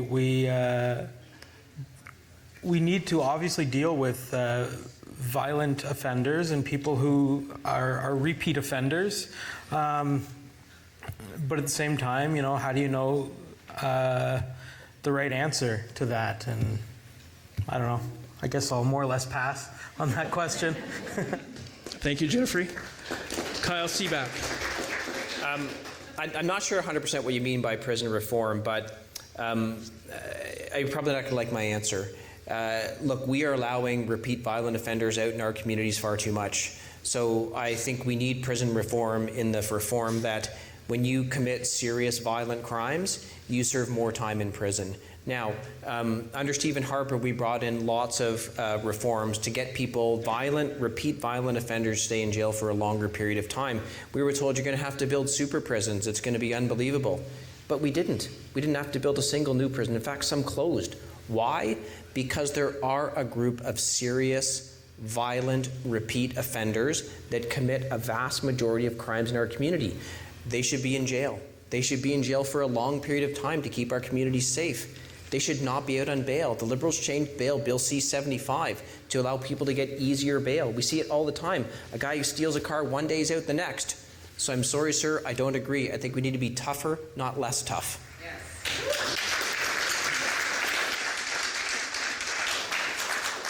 Victor Karklins.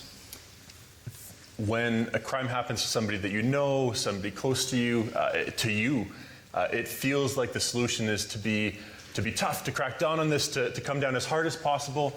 And I think often that's used as a point to scare people. Before this meeting, I went and looked up the crime stats because I was trying to figure out what is it for our area. Good news, this area has some of the lowest crime in all of Canada. We're very, very low on the list. And it's been the same crime level since 2010, roughly.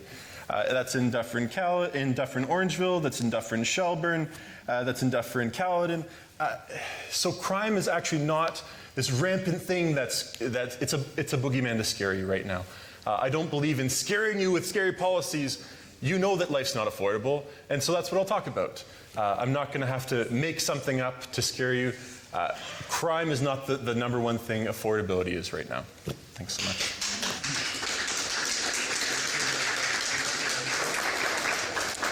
Thank you, Victor. Dympna Carolan. I'm going to go the fish rots from the head down as an answer to your question. I think that it's hard for me to sit and talk about local prison reform and ignore the criminality that's in our own government and in our own agencies. Nobody ever goes to jail or gets tried for money laundering. We know what's happening. All of the scandals of our own government, everybody knows that they're true, that there is corruption and there's corporate interests and industry funding. So I think it's a great start to at least begin to talk about that and hold the people that are supposed to look after our rights and freedoms and protect us to account for that. So that's the answer to my question. Thank you, Dympna. Kyle Seeback from the Conservative Party of Canada, you'll get the first crack at answering our last question from the floor. Thank you. Thank you for hosting us, and thank you to all the candidates who appeared tonight. My question relates to the question that was asked about 2 questions ago. What can we do to increase civic engagement? A big concern that a lot of people have that I've noticed is that internal party elections are not as secure as they ought to be. This Conservative Party of Canada recently selected candidates in places like Glengarry, Prescott, Russell, as well as Sault Ste. Marie, Algoma. The PPC operates without a constitution. So if elected, what would you do to increase the integrity of internal party elections? Thank you. Kyle? Look, I've always believed that we have to have less control in party leaders and less control in like the Prime Minister's office. When I was elected the first time in 2011, I was actually part of a small group of people that worked in secret to draft the Reform Act under Stephen Harper. And the Reform Act did a whole bunch of things to increase the power of members of Parliament, which therefore makes more powers for a community. So there were 3 things that you get with the Reform Act, and you have to vote on it after every election. No other party has adopted any of them, but the Conservative Party has. Number 1, we elect our caucus chair. The other parties appoint them. Number 2, you cannot remove a person from our caucus without a vote of caucus, so caucus has to vote. Number 3, you can get rid of your leader with a vote of caucus. None of the other parties have any of that. I'm really proud of the work that we've done under the Reform Act. It strengthens the independence of members of Parliament, which strengthens the voice they have for their communities. Thanks very much.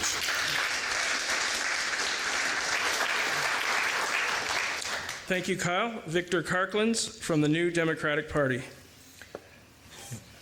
I think one of the challenges is, even in this election, they sent an email saying, if you're worried about security as a candidate, and it's a real concern now for some people. They talk about election interference, and it's a real thing. They're talking about the debates. There's going to be AI stuff that flies everywhere. My day job is a professor. My job is to figure out if students are using AI to craft their essays or if they're actually writing them. I think one of the things we need across Canada is politicians who understand AI and technology, and it's one of these pieces where we need younger people to get involved, we need younger people to step up, and we need to also support that. And if people want to learn, that's absolutely great. But we need people not to just sit back on their laurels and do what they've always done.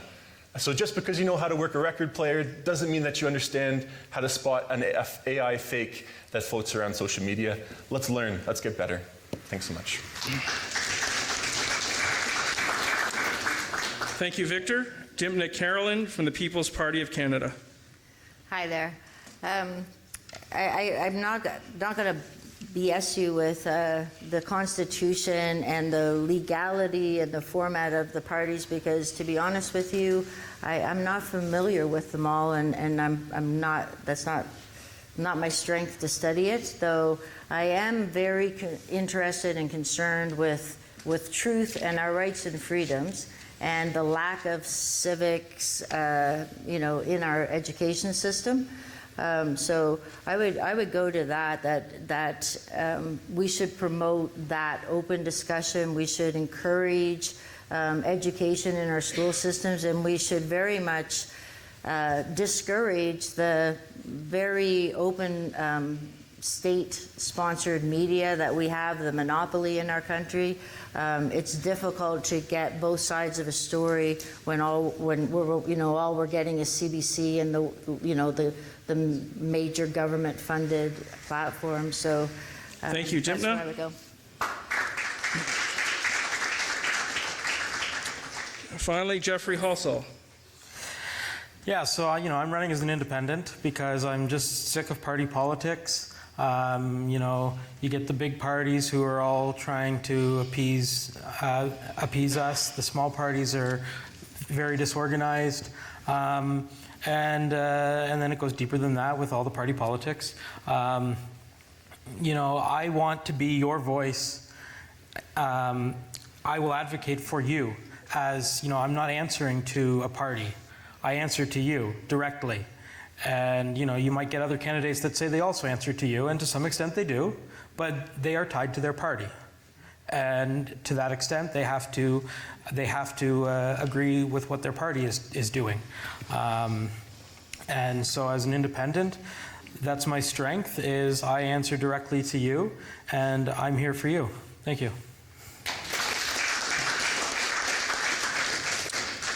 Thank you, Jeffrey. So now each candidate will have a 2-minute closing statement. We're going to continue on with our speaking order and begin with Victor Karklins from the New Democratic Party.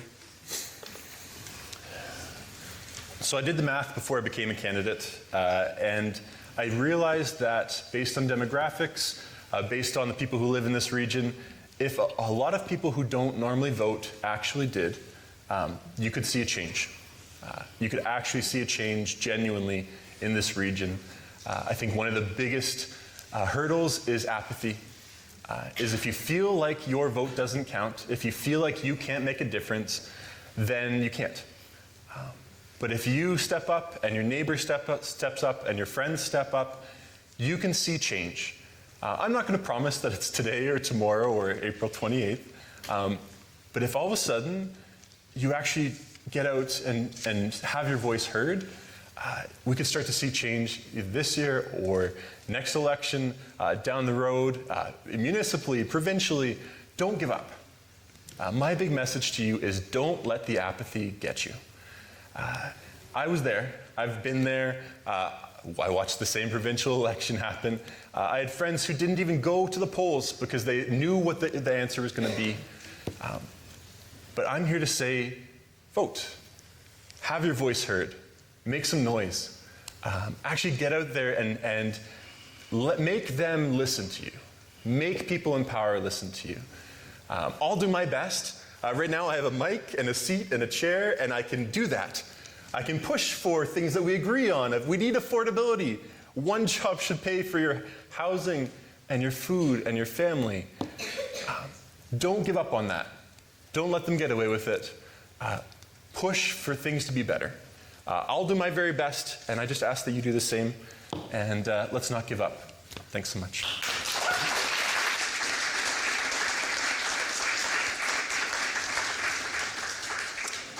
Thank you, Victor.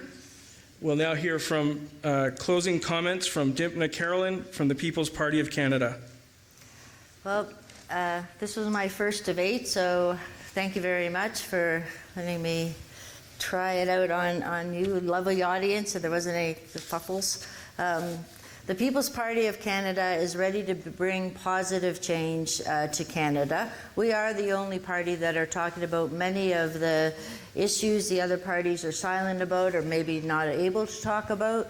I think that actually we are rising. Over 800,000 Canadians voted for the People's Party at the last election in Canada, because we don't have a voice. We don't have an opposition. The Conservative Party has been silent on a lot of issues that we believe are conservative issues. And so I think that my hope is that we get a seat or two in Parliament, and that we raise it, that we have a voice, and that we hold the Conservatives to account. You may get tired of me saying it, but I'm not tired of saying it, because I think that one of the biggest issues why we're all here and we're all so concerned is because our country is in shambles, our systems are not working. Mass immigration is a problem. It's okay to talk about it. It isn't good for immigrants either. We need to address it. We need to address the corruption in our government, and I'll work with the PPC to do that. Thank you very much for listening to our ideas, and please look us up, peoplespartyofcanada.ca. Thank you.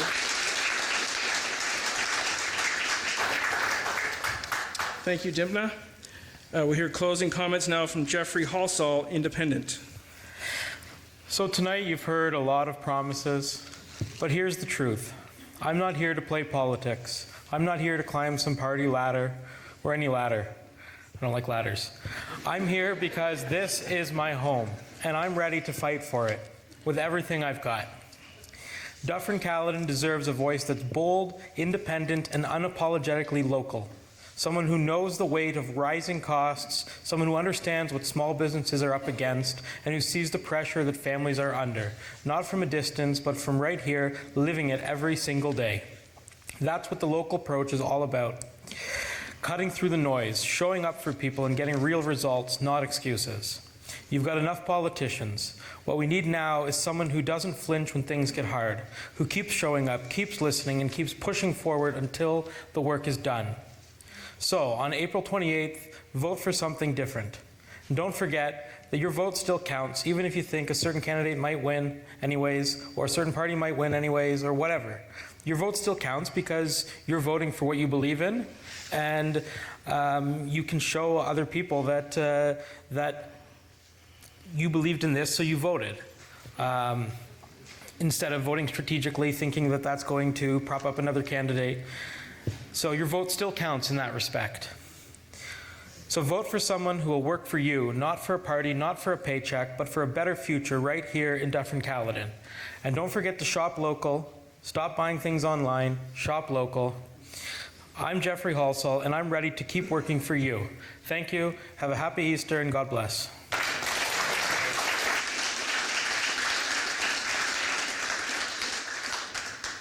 Thank you, Jeffrey. Now we'll hear closing comments from Kyle Seeback from the Conservative Party of Canada. Thanks, everyone, for coming out tonight and participating in this debate, because democracy is so important. It's one of the great things about our country.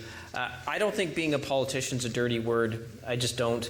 I love representing this community. I got to tell you, it has been the honor and the privilege of my life. I go to work every day happy and honored that I get to represent you. And I work hard to do it.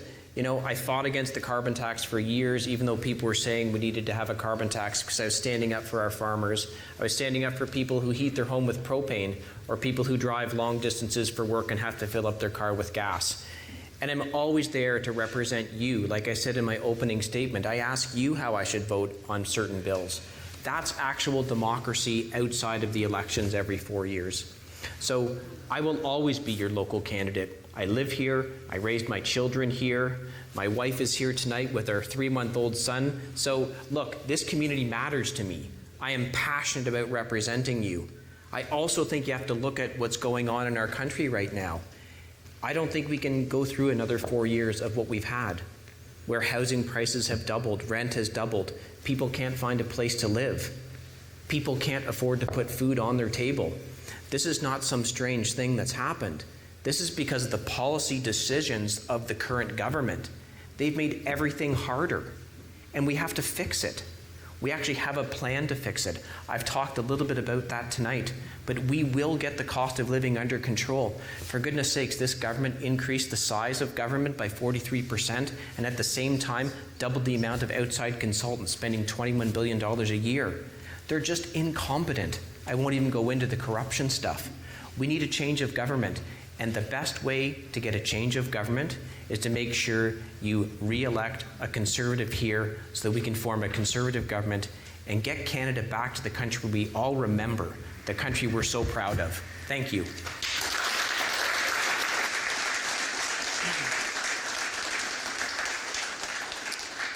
Thank you, Kyle. Before we close tonight's forum, I'd like to once again sincerely thank our candidates for taking the time to be here and share their perspectives. Your commitment to public service and open dialogue is deeply appreciated. It's not in my notes, but thank you to our audience for your deportment tonight. It's a lot more fun when we can do this live. I think we get a lot more flavor, we get better answers. We hear some truths, so thanks for being here. Big thank you as well to our event partners, the Dufferin Federation of Agriculture, Orangeville Food Bank, and Headwaters Communities in Action for their meaningful contributions.